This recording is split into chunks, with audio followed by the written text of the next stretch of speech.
Howdy! Welcome to Aspire Mountain Academy. I'm Professor Curtis, your instructor for this course in Introductory Statistics. In less than 10 minutes, this video provides practice in using StatCrunch to make and select the best multiple regression model. Let's get started. For this mini lecture, we're going to look at an example problem involving the fuel consumption of 21 different cars inside city limits. So we've got different variables that we're going to be looking at here. We've got the fuel consumption in miles per gallon, which we'll call city. And then we've got the weights of the vehicles in pounds, which we'll denominate with WT. The engine displacement in liters, which we'll denominate with DISP. And then we've got highway fuel consumption in miles per gallon, which we denote with HWY. So these are the different X variables that we can choose from. And we're asked a series of set questions. So the first is, if only one predictor variable is selected, which single one is best and why? Then, if only two predictor variables are selected, which two are the best and why? Then 3, among all the choices, which regression equation is best for predicting city fuel consumption and why? 4 asks, suppose your car weighs 2,740 pounds, has an engine displacement of 1.8 liters, has a highway fuel consumption of 38 miles per gallon. What is the best predicted value of the city fuel consumption? And the 5th question, is that predicted value likely to be a good estimate? Is that predicted value likely to be very accurate? So here's our questions. Let's tackle these one at a time. So starting with the first question, if only one predictor variable is selected, which single one is best and why? So here we've got a table that lists different variables that we could use for our models, and we've made models with each of these variable combinations. We've listed p-values, r-squared values, adjusted r-squared values, and the corresponding regression equation there in our table. So now we've got everything tabulated out, we can go ahead and make comparisons to figure out which is the best model to select. This particular part of the problem asks us to select only one predictor variable. So that means all the models that have more than one predictor variable in them, we're not going to consider. So we're just going to eliminate those from the start. So these first 4 equations here have more than one variable in them, and that means we're going to eliminate them from the start. So looking at the p-value for the models that are left, they're all equally good. So we can't use that to distinguish between them. So the only real criterion we have left is adjusted r-squared. So looking at this, it's pretty obvious which one we're going to take. We're going to take the one with the highest adjusted r-squared value, which in this case also happens to be the one with the highest r-squared value. So the model for highway fuel consumption is going to give us the best predictor for what we consume in the city. It has just one predictor variable, and it's got the best p-value, and it's got a really exceptional adjusted r-squared value. The second question we're asked is to repeat the process with only 2 predictor variables selected. So given that that's the case, all the models that don't have 2 variables in them, we're going to eliminate from consideration. So this first model with 3 variables, and then each of our 3 models that have 1 variable each, we're going to eliminate from consideration at the start.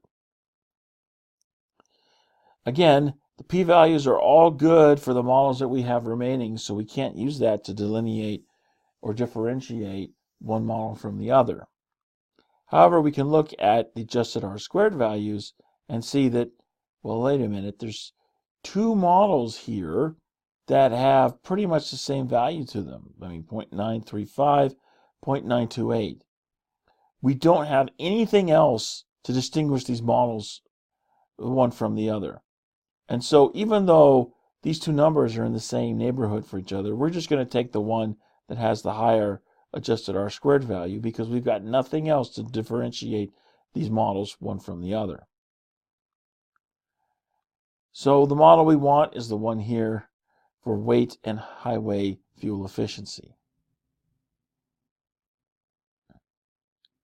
Our third question that we were asked, among all the choices, which regression equation is best for predicting city fuel consumption and why? So again, we look at our tabulated list of models here, and we've got our p-values, our adjusted r-squared values, and we can't eliminate any of the models based on p-values since they're all equally good. So we can't use that as a criterion, but we've got two criterion left. One is the adjusted r-squared, and the other is the number of predictor variables in the equation. So first, let's take a look at adjusted r-squared. The highest values in this column are around the 92%, 93% neighborhood. The rest are significantly lower than that. So those models that have a significantly lower adjusted r-squared value, we will eliminate from further consideration. Now, of the models that remain, we're going to look and say, okay, which is basically the simplest, which has less complexity to it. And, the model with the fewest number of variables is clearly the one at the bottom that has only the highway fuel consumption in it. And so that's going to be the model that we want to select from all the ones listed. It's got the best balance of the three different criteria that we're typically looking at. The fourth question we were asked, suppose your car weighs 2740 pounds, yada, yada, yada. What is the best predicted value of the city fuel consumption? So now that we know which model is the best one, we can actually use that model to make a prediction. So here's our regression equation that we determined was the best one. Notice the only variable is the highway fuel consumption. So it doesn't matter how much the car weighs. It doesn't matter what the engine displacement is. All we need is that 36 miles to the gallon for the highway fuel consumption.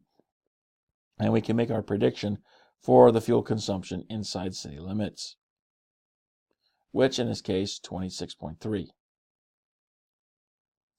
The last question we were asked is that predicted value likely to be a good estimate? Is it likely to be very accurate? Well, think for a moment that the predicted value is likely to be a good estimate, okay? Because again, we go back to the sound judgment that we used in making the actual model. We've got the lowest p-value we could possibly have. We've got not the highest, but a pretty darn high value for the adjusted r-squared value, and we've got the fewest number of predictor variables that we could have in the equation. So for each of these criteria, we're either maxed out or near the max. So that's a pretty good sign that this equation that we're using here for making predictions is actually going to serve us pretty well to make a good estimate. Now, is the predicted value likely to be very accurate? So we can have a good estimate, but still be a little off from the actual value. How accurate is this prediction going to be? How close to that real value is this going to be? Well, the predicted value in this case is not likely to be very accurate because there's only 21 cars that were used to create the model. Our sample size is pretty low. If we had a larger sample size, say 210 cars, well, okay, yeah, then we'd probably get a more accurate prediction. You're not likely to get a very accurate prediction when you have a small sample size. Keep in mind that many of your problems that you'll have in your assignments have small sample sizes in order to make them more manageable. But in the real world, real world data sets could have hundreds, thousands, tens of thousands, even hundreds of thousands of data points in them. So these models are actually highly accurate because they've got lots of data in them. This model that we made doesn't have a lot of data in it, therefore it's not going to be all that accurate. And that brings us to the end of this mini lecture. I hope you found it helpful. You can find more mini lectures for this and other courses at AspireMountainAcademy.com. Thanks for watching. I'll see you in the next video.